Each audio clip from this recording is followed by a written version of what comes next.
Think CJ, who's it from West Wing? CJ... Alison Janney's character? Yes. CJ? See, think her with less clipboards. That's basically what I do.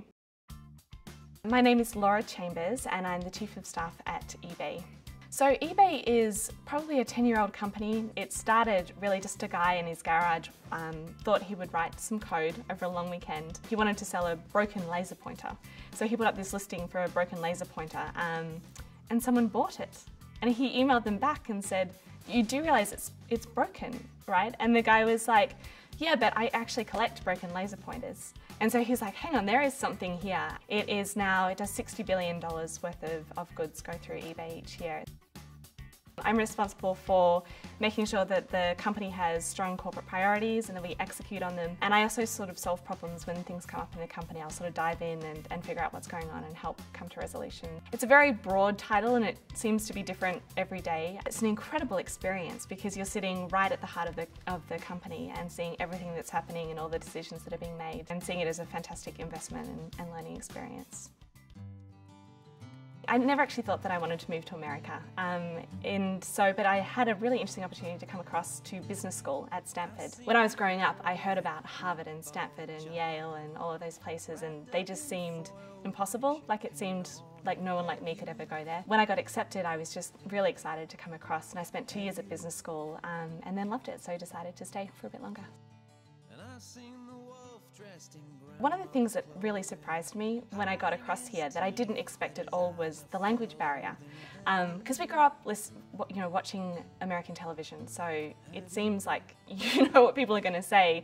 But I came across and no one knew what I was talking about half the time, and it really surprised me. So my first trip to the supermarket, for example, I was trying to find a torch, and they kept sending me to the gardening section to find one of those big garden torches.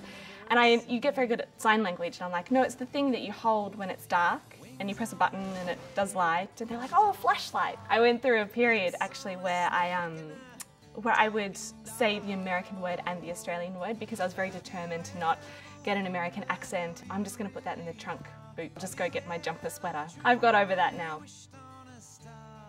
So for show and tell, let me read you a book. So this is a little thing that I brought in. This is a book that my friends and family made for me when I was moving across. It was a complete surprise. One of my favourites is my uncle's, Uncle Peter, who said, "No point in telling you to work hard, have fun, etc. because I know you'll do a bloody good job of all of that and more, but please make sure you don't come back with one of those damn American accents."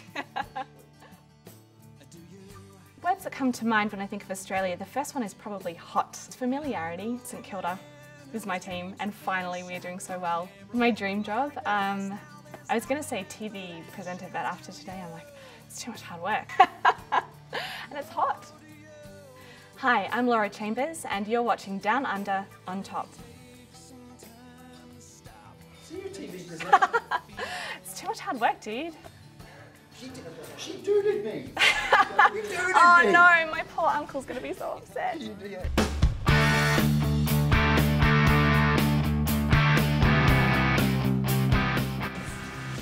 So this is where? That's Brighton? That's Brighton, yeah. We grew up sailing, actually in Ballarat, around Lake Minderee, which now no longer has water. Global warming.